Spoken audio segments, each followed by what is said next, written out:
Ikiwa ni siku nyingine tena katika mabanda haya ya Rita, huduma mbalimbali zikiendelea kutolewa. Tayari watu mbalimbali wanamiminika kwenye banda hili la Rita ambapo wanaenda kujipatia huduma. Kuna huduma kede kede. Sasa natamani mimi na wewe tuweze kusikia maoni ya Watanzania waliofika mahali hapa. Je, wanapata huduma gani kwa uharaka na uhakika kiasi gani? Naitwa Murtala Saidi Jori, nimetokea Kizota. Kwa kweli nashukuru Mungu, tokea jana nilifika hapa kuanzia maandalizi ya mwanzo kule. Nashukuru Mungu, huduma sio mbaya, naona hatua zilizofikia ni hatua nzuri. Kwa hiyo naona huduma ziko sawa. Naitwa Ana John Kunambi, natokea Nzuguni B.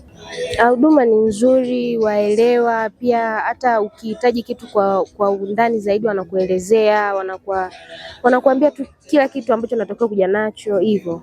Swala la muda, labda wakifika muda mrefu? Hapana, sio muda mrefu kwa sababu wako wengi na wanafanya vitu vyao kwa wakati. Huduma kwa kweli wanajitahidi, iko safi kabisa. Ni huduma ukiendea unasikiliza tu haraka, unapata huduma ya uhakika. Mtazamaji, na hayo ni maoni ya wadau mbalimbali waliopata nafasi ya kutembelea kwenye mabanda haya ya ofisi zilipo za Rita. Nami sina la ziada.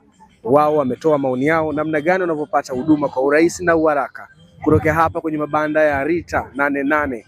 Mpaka wakati mwingine, mimi ni Joseph Julius Gontako, nyuma ya kamera Steven Zakaria.